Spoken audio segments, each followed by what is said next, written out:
3 साल तो देखो जी हम बहुत उलझे, बहुत दिक्कतें भी सही, सारा कुछ करा क्योंकि बजट भी था, सारी चीज़ थी। कारोबार है, कारोबार करने में रिश्तेदारी छूटती है तो कोई बात नहीं, छूट जाओ। आदमी फेल कहाँ से होता है? आदमी फेल होता है अपनी वजह। मेरा 1 मिनट लगता है आदमी को बर्बाद करने। जो 5-7 लाख रुपये 10 लाख रुपये लगा के ये कहते हैं ना कि हम करोड़पति बन जाएंगे, करोड़पति नहीं, वो 10 लाख भी आपके खत्म है। मेरे को इतना मजा आ रहा ना ये काम करते हुए, मैं सारे काम भूल जाता हूँ। कांटे से उतरा, पेमेंट हाथ में, आप जिम्मेवारी गाड़ी वाले की है। नगद कैश का काम। कोई भी आपको ब्रीड ओरिजिनल मिलने की नहीं, ओरिजिनल मिलेगी आपको चाइना से, नेपाल। फार्म 1 था, 2 हुए, फार्म तीसरा बनने लग रहा। 3 लाख छोड़ दो, अगर कोई 50 लाख भी कहेगा ना मैं दे रहा, मैं बिल्कुल भी नहीं, टांगों के नीचे से कान पकड़ दूंगा ऐसे, मैं जाने। मेरे को सही मायने में जिंदगी का मजा अब आ रहा था। तो दोस्तों आज मैं पहुंचा हूं मुजफ्फरनगर में और आज की वीडियो आपके लिए बहुत ही स्पेशल होने वाली है, खासकर उन भाइयों के लिए जो 2025 में या फिर 2026 में पिग फार्म करने की सोच रहे हैं। दोस्तों आज की जो हमारे खास मेहमान है, एक बिजनेसमैन है। बेसिकली ये विदेश में इनका ट्रांसपोर्ट का बिजनेस था, वहाँ पे विदेश में कारोबार अपना बंद करके यहाँ पे इंडिया में आए और उन्होंने 8 साल पहले यहाँ पे पिगरी फार्म की शुरुआत करी। दोस्तों काफ़ी गहरा अनुभव है इनको। आज की इस वीडियो में हम बताएंगे कितना इससे वो कमा रहे हैं या फिर कैसे आप पिग फार्म शुरू कर सकते हैं, कितना आपको बजट है, प्लस आपको बजट की किस तरह से प्लानिंग करनी है ताकि आपको मुनाफा ज़्यादा हो। तो चलिए दोस्तों वीडियो शुरू करते हैं। कुलदीप जी नमस्कार। नमस्कार जी सर, कैसे हो सर? बिल्कुल बढ़िया। फर्स्ट फाइनली सर आज मुलाकात हो ही गई। काफ़ी टाइम से सोच रहे थे आपके फार्म पे आए और आपका जो गहरा अनुभव है 8 सालों का वो अपने दर्शकों को हम बताएं और पिग फार्मिंग की जो सच्चाई है वो हम आपके द्वारा जानना चाहते हैं, हमारे दर्शक भी जानना चाहते हैं क्या पिग फार्म की सच्चाई है। पहले तो अपना और अपने फार्म का परिचय आप दीजिए। जी, सभी भाइयों को नमस्कार। आई एम कुलदीप सिंह, मुजफ्फरनगर से।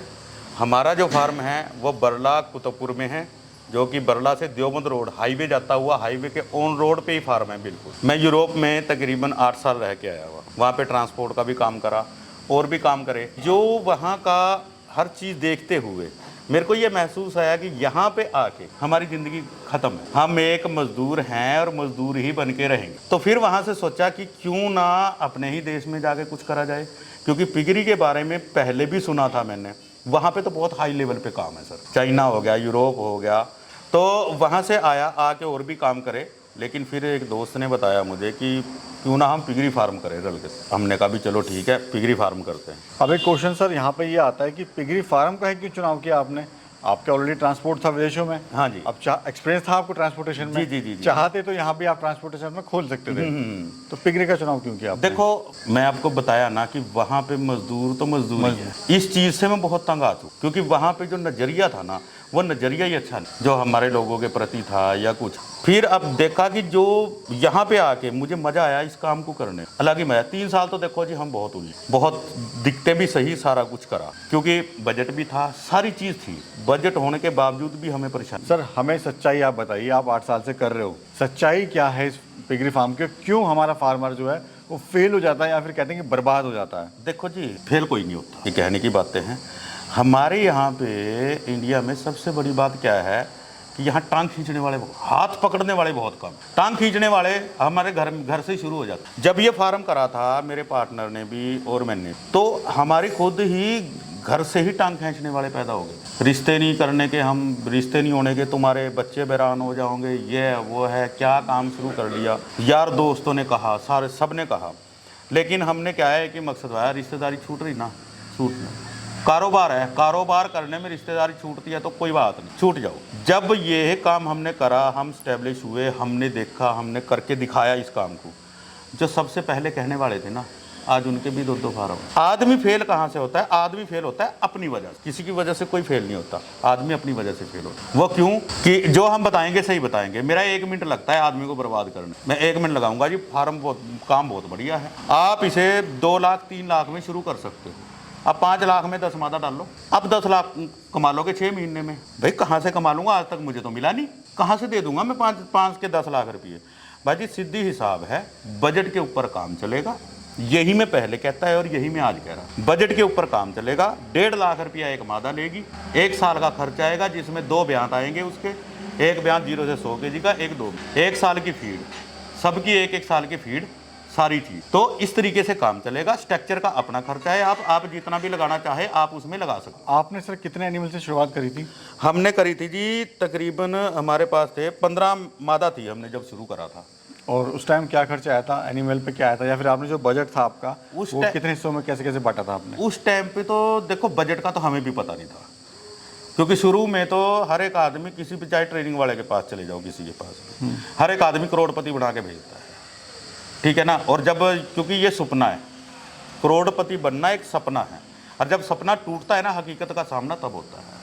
अच्छा, शुरुआत में क्या क्या आपको समस्याएं आई थी जब शुरू का आप काम करा था? हाँ तो जी। आपको परेशानी आई आपकी फैमिली में, या फिर जो लोग थे आपके रिलेटिव थे वो तो उन्होंने ये किया? देखो, वो तो हर एक के आगे आएगी। ये तो हमारे सही मायने में इंडिया के यहाँ जनरेशन में ये टांग खींचना है, उसकी टांग खींच के उसकी पीठ पे पैर रख के आगे निकलना है। जी जी, ये सारी चीज है यहाँ पे, ठीक है। ठीक है ना। और औरों जैसा नहीं है, और देश में हाथ से हाथ को हाथ पकड़ता है। दूसरी बात है हमारी मेहनत, कि हम मेहनत किस तरीके से कर रहे हैं। अगर जब हम घर से ही 12 बजे उठ के आ रहे हैं हम, और 2 घंटे फार्म पे बैठे और आराम सुकून से घर चले गए, अंदर से कोई चक्कर मारा है, तो भाई जी 100 to 10% आप फेल होगे।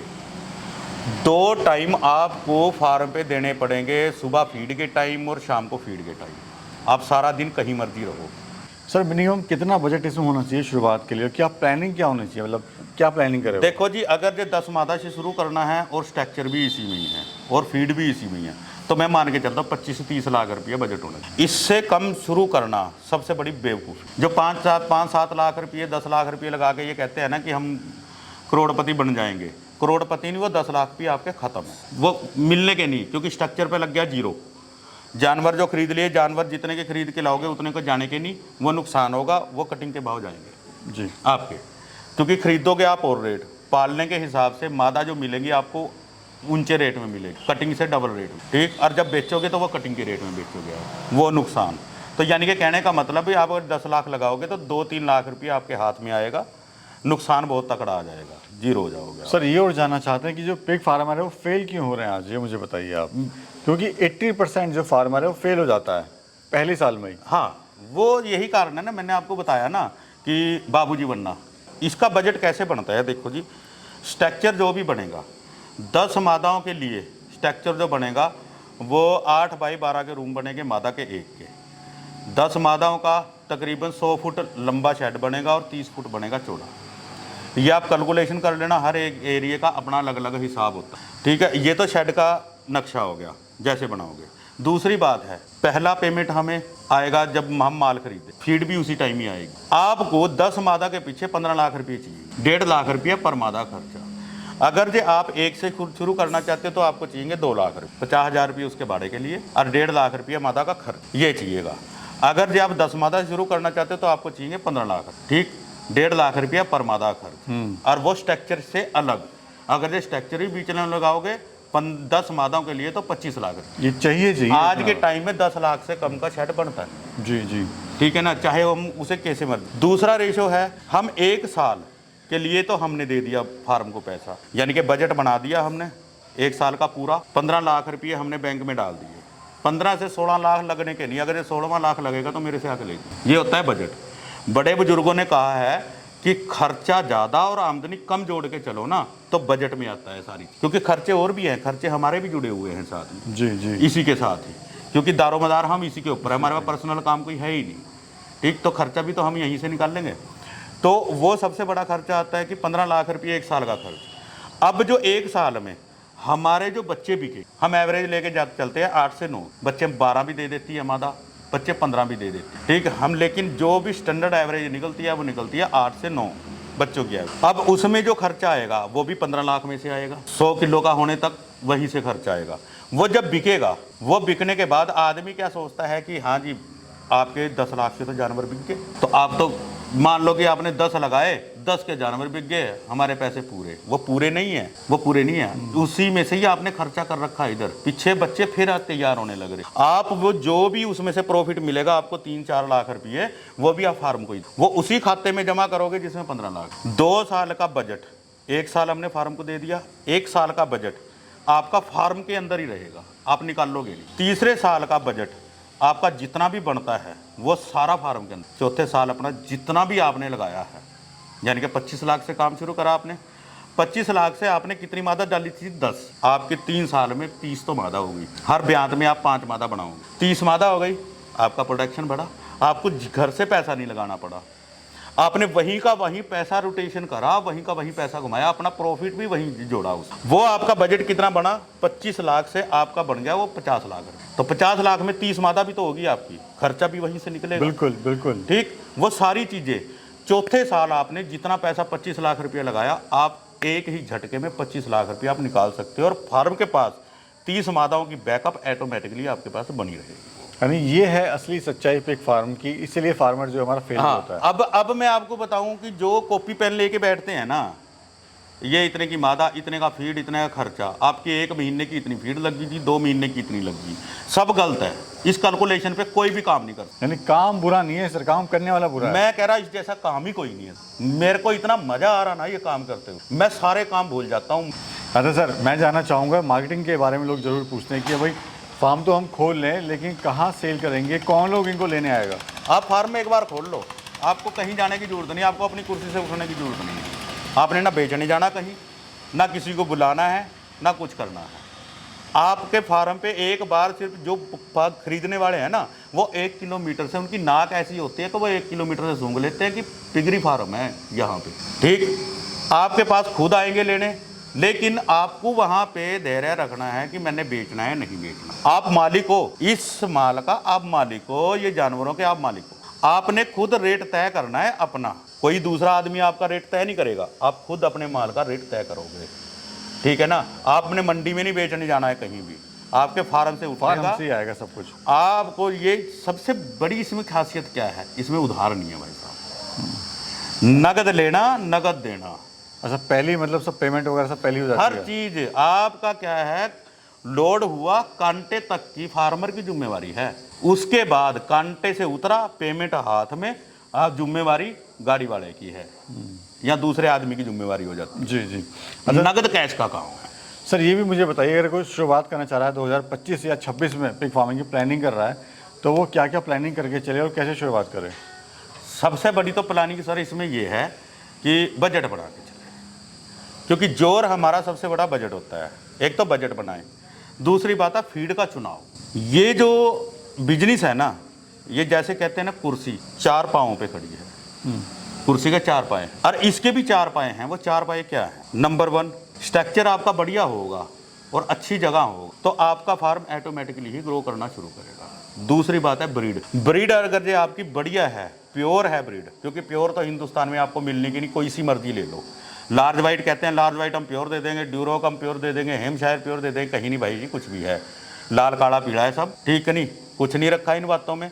कोई भी आपको ब्रीड ओरिजिनल मिलने की नहीं, ओरिजिनल मिलेगी आपको चाइना से, नेपाल से, अदरवाइज आपको ओरिजिनल मिलने की। ठीक, ब्रीड आप बढ़िया लाओ, कम से कम 50-60% तो ओरिजिनलिटी होनी चाहिए, वो लाओ, क्योंकि नए आदमी को इस चीज़ का पता नहीं चलने का। नए आदमी को तो कटिंग का माल पकड़ा देंगे, लो जी पकड़ो आपकी मादा आ गई। जी जी। नहीं, ये पुराने आदमी से एक बार सलाह लेनी पड़ेगी आपको, वो आपको बताएगा कि कौन सा माल किस तरीके से देना। वहाँ पसंद है आपको वहाँ से ले लो, नहीं बाहर अदरवाइज ले लो। आप सहयोग करने के लिए सारे तैयार रहेंगे, ऐसी बात। ठीक, जो अच्छा आदमी है वो सहयोग नए का करेगा। ब्रीड होगी, ब्रीड बढ़िया है, बच्चे बढ़िया देगी, बच्चे को दूध अच्छा पिलाएगी, दूध अच्छा है, ये हो गया।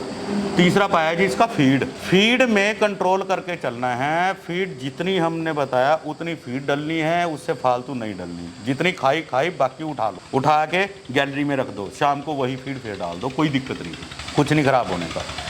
ठीक, और फीड जहाँ तक का पॉसिबल है कंपनी की छोड़ के अपनी फीड बनाओ, अपने हाथों से तैयार करो। आपको खुद पता रहेगा कि मैंने क्या चीज़ डाल रखी, उसका रिजल्ट ही अलग मिलेगा आपको। आपके जानवर को बुखार तक नहीं होने का साहब। खाना छोड़ना, बीमार होना तो ये तो बहुत दूर की बात है। चौथा पाया जो है, चौथा पाया अपना मैनेजमेंट। आप अगर ये फार्म पे आपका टंडा, कहते हैं ना बड़े बुजुर्ग, जो पहले, आज तक तो बड़े बुजुर्गों की मानता कोई नहीं। पहले जो बड़े बुजुर्ग होते थे, घर में एक लानेदार होता था, वो कहते थे ना पड़ोसी भी, भाई उनका घर कैसे चल रहा, भाई उनका टंडा तगड़ा है, उनका लठ तगड़ा है। अब वही बात है कि आप फार्म के मेन ओनर हो, आप मैनेजमेंट संभालोगे। अगर ये आपका टंडा तगड़ा होगा तो लेबर खुद काम करेगी। और सबसे पहले आप सीखे हुए होने चाहिए कि क्या करना है। हम जब आपको नहीं पता होगा ना, तो कोई बताने नहीं आने का, लेबर काम करने की नहीं, आपका फार्म जीरो हो जाएगा। कुलदीप जी, ये मुझे बताइए क्या आप मुनाफा ले रहे हैं भैया? वो कितने एनिमल से आप कितना मुनाफा ले रहे हैं? देखो जी, मुनाफा तो आज तक मैंने भी जोड़ के नहीं देखा, सही मायने में तो बात ये है, मेरे पास जितना आता है अपना खर्चे पानी फुल चल रहे हमारे, खर्चे पानी में कोई दिक्कत नहीं है हमारे। फार्म 1 था, 2 हुए, फार्म तीसरा बनने लग रहा, आपको पता है। ठीक, ये फार्म हमने तैयार करे, जो कर्जे थोड़े बहुते थे वो निकल गए, बढ़िया ज़िंदगी कट रही है। कहने का मतलब भी 10 से 12 लाख रुपये हम साल का छोड़ते हैं। खुश हैं काम से सर? मैं कह रहा कि मैं अगर जो 50,000 रुपये भी महीना इसमें से कमाऊँ ना, मैं तब भी खुश हूँ, क्योंकि मेरा मन लगता है। कहते हैं ना, जब तक कोई चीज़ समझ में नहीं आदमी है, जब तक आदमी आपको समझ में नहीं आएगा ना, वो चाहे 100 सोने का है, वो आपको समझ में नहीं आएगा ना, तो वो मिट्टी है। और जब वो समझ में आ गया, चाहे वो मिट्टी है ना, आप सोना बना के खड़ा कर दो। अच्छा सर, लास्ट सवाल ये, अगर कोई आपको विदेश भेजना चाहे आज, बोले कि 3 लाख रुपए ले ले और यहाँ पे आ जा, तो क्या आपका रहेगा डिसीजन? कितने? 3 लाख रुपये। 3 लाख रुपए अगर बोले? मैं ये कहूँगा 10 लाख मेरे से ले ले, मेरे पास काम कर ले। 3 लाख छोड़ दो, अगर कोई 50 लाख भी कहेगा ना, मैं दे रहा, मैं बिल्कुल भी नहीं, टांगों के नीचे से कान पकड़ दूंगा ऐसे, मैं जाना चाहता। मेरे को सही मायने में ज़िंदगी का मजा अब आ रहा। मेरी शुभकामनाएं कुलदीप जी आपके साथ हैं, आप ऐसी तरक्की करें और आगे बढ़ें, साथ ही हमारे किसान भाई का मार्गदर्शन करते रहें। बहुत बहुत शुक्रिया कुलदीप जी। जी, धन्यवाद, थैंक यू।